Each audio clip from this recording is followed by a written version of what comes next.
In the previous video, we're able to establish the uniqueness of identity element for every group. This time, we're going to talk about the elementary property of group which focus on the uniqueness of the inverse elements. This tells us that for any group G under the binary operation star, and for each A element of G, there is only one element A inverse in G, such that we have this established condition, okay? Inverse star A is equal to A star A inverse is equal to E for all, okay? A element of G. We might not need this because we already assumed that A is element of G, but I'm just trying to write it here. And again, this tells us that for every element in G, there corresponds inverse because it really identified it to be a group. And those inverse per element in G are also unique. Okay? So, looking into this, we are going to show that we have to establish that this is true by giving an assumption here. We're going to assume for A, attacking in A alone, okay? We're going to assume, okay? Hopefully you're going to follow me with here. Let's assume that we have A inverse and A, these notations, they are both inverse of A, okay? B inverses of A. Okay, so we have assumed here that there are two of them. Okay, that's the point here. We are assuming that there are two of them, and then later on we're going to show that they are just of the same. They are just the same, and stating that for every A, there's only one inverse, and that's unique to each A element in G. Okay, so we're going to show that they are just the same. So how do we do this? Now, looking into this perspective, this one here, okay, using this, okay, for this first notation, using that, we can establish here that A inverse, or this notation, the first inverse, okay, the first inverse of A, star A is equal to E, as this portion to that, okay? This is established by the given idea here, okay?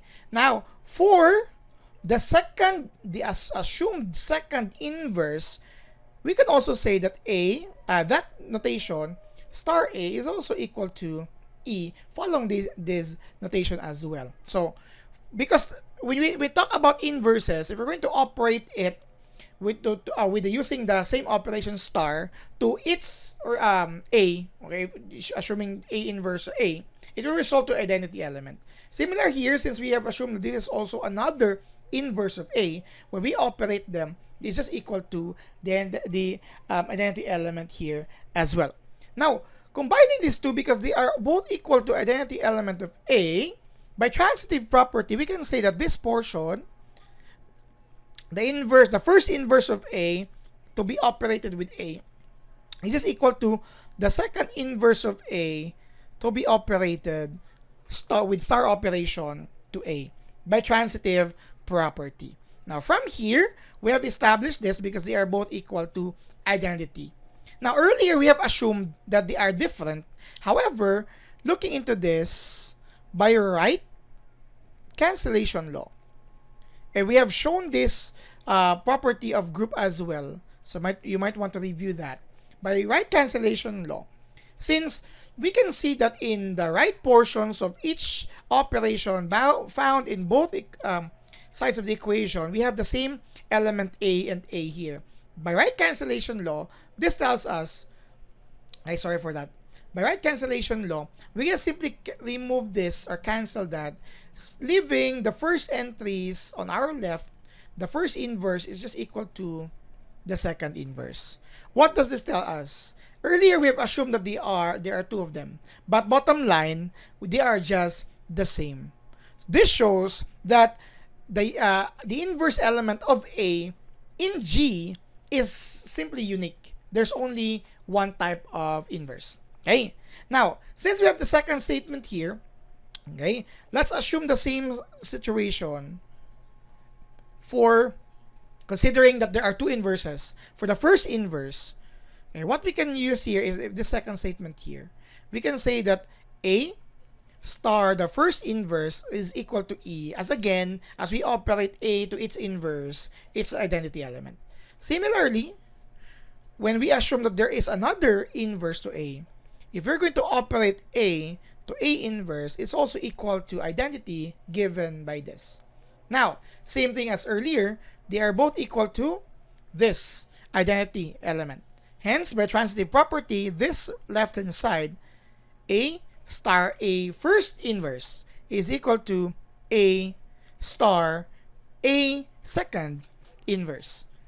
Earlier, again, we have assumed that there are two of them, but here, we can use here another cancellation law, specifically the left cancellation law. Okay?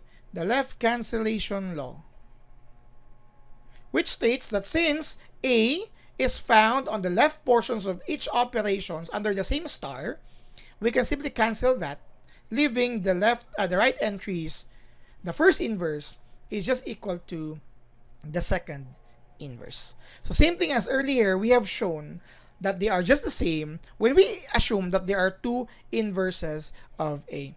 This is the proof for this elementary property, which tells us that for any group G under star and for each A, this is an arbitrary example, A element of G, there is only one element A inverse. Even if you're going to note second inverse, we have shown that they are just the same inverse of A. This is properties, laws, and theorems. Please subscribe now.